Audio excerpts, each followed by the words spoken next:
Local న్యూస్కు స్వాగతం. తెలంగాణ ప్రజాపాలన దినోత్సవం వనపర్తి జిల్లా ఐడిఓసి కార్యాలయం సముదాయంలో ఘనంగా నిర్వహించారు.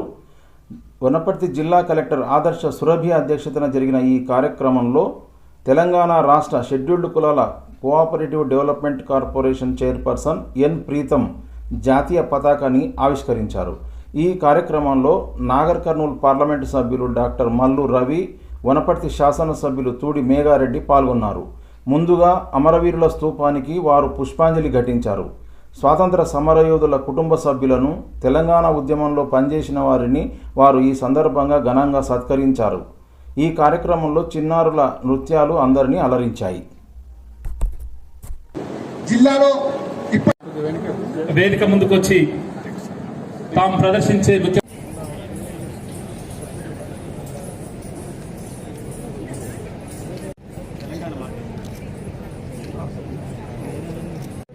ఆనాడు మన తెలంగాణ ప్రాంత స్వేచ్ఛ స్వాతంత్రాల కోసం స్వాతంత్ర పోరాటంలో పాల్పంచుకుని తమ ధన మాన ప్రాణ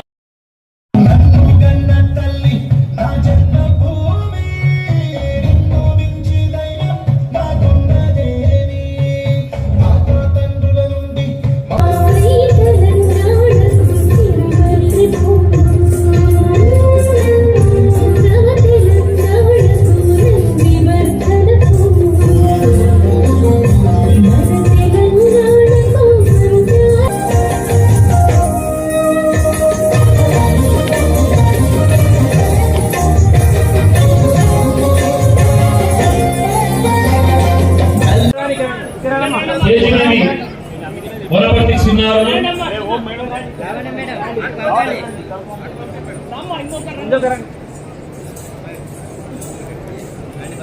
తెలంగాణ రాష్ట్రం మొత్తంలో ప్రజాపాలన దినోత్సవం పేరుతోనే రాష్ట్ర ప్రజలందరూ పెద్ద ఎత్తున పండగ స్థాయిలో భారతదేశానికి స్వతంత్రం వచ్చిన ఆగస్టు 15వ తారీఖు 1947ని ఏ రకంగా జరుపుకుంటారో అదే రకంగా తెలంగాణ రాష్ట్రంలో కూడా ఈ సెప్టెంబర్ 17వ తారీఖు 1948ని గుర్తు చేస్తూ ఈ పండగ కార్యక్రమాన్ని ముఖ్యమంత్రి రేవంత్ రెడ్డి గారు అధికారికంగా ప్రకటించి అధికారులతోనే ఏర్పాటు చేయడం జరిగింది. అందువలన ఇది ప్రతి జిల్లా కేంద్రంలో ఈరోజు జెండా ఎత్తి ఈ కార్యక్రమం నడపడం జరిగింది.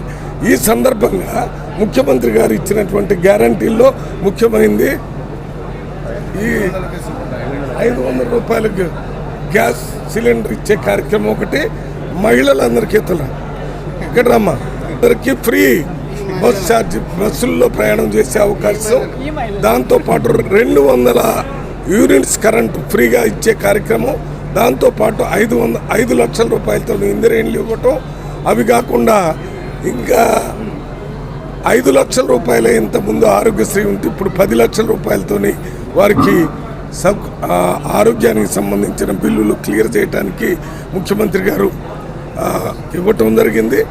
పల్లెలు దేశాభివృద్ధికి పట్టుకొమ్మలు అని మహాత్మా గాంధీ చెప్పినట్లు గ్రామాల అభివృద్ధికి రాష్ట్ర ప్రభుత్వం అధిక ప్రాధాన్యత ఇస్తూ ప్రతిష్టాత్మకంగా గ్రామాలను స్వచ్ఛ గ్రామాలుగా తీర్చిదిద్ది ప్రజల ఆరోగ్యం పెంపుదల పాటు స్వయం సమృద్ధి సాధించుటకు గాను రాష్ట్ర ప్రభుత్వం వినూతనంగా ప్రవేశపెట్టిన స్వచ్ఛదనం పచ్చదనం కార్యక్రమం జిల్లాల్లో మంచి ఫలితాన్ని ఇచ్చింది.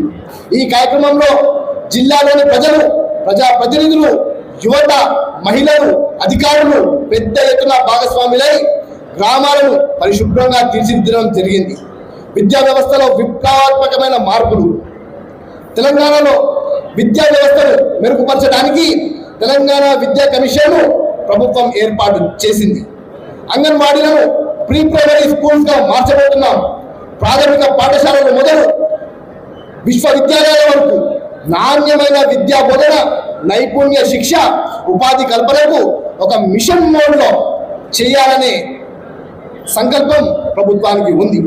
పాఠశాలలో వచ్చిన రోజునే పిల్లలందరికీ యూనిఫామ్లు, పాఠ్య పుస్తకాలు అందజేశాం. అమ్మ ఆదర్శ పాఠశాల కమిటీల ద్వారా మౌలిక వసతులు కల్పిస్తున్నాం. ఎస్సీ, ఎస్టీ, బీసీ, మైనారిటీ విద్యార్థుల కోసం ప్రతి నియోజకవర్గంలో ఒకే ఆవరణలో 25 ఎకరాల స్థలంలో ఇంటిగ్రేటెడ్ మోడల్ స్కూల్స్ ను నిర్మించబోతున్నాం. జిల్లా అభివృద్ధిలో భాగస్వాములైన ప్రజలకు జిల్లా ఇన్ఛార్జ్ మంత్రివర్యులకు, గౌరవ పార్లమెంట్ సభ్యులకు, గౌరవ శాసన మండలి సభ్యులకు, గౌరవ శాసనసభ్యులకు, ఇతర ప్రజాప్రతినిధులకు, జిల్లా న్యాయమూర్తులకు, జిల్లా కలెక్టర్ గారు, అదనపు కలెక్టర్ గారు, వివిధ శాఖల జిల్లా అధికారులు, శాంతి భద్రతల నిర్వహణలో అహర్నిశలు కృషి చేస్తున్న జిల్లా ఎస్పీ గారు మరియు పోలీస్ యంత్రాంగానికి, పాత్రికేయులకు మరియు ఎలక్ట్రానిక్ మీడియా సిబ్బందికి నా హృదయపూర్వక ధన్యవాదాలు తెలియజేస్తున్నా.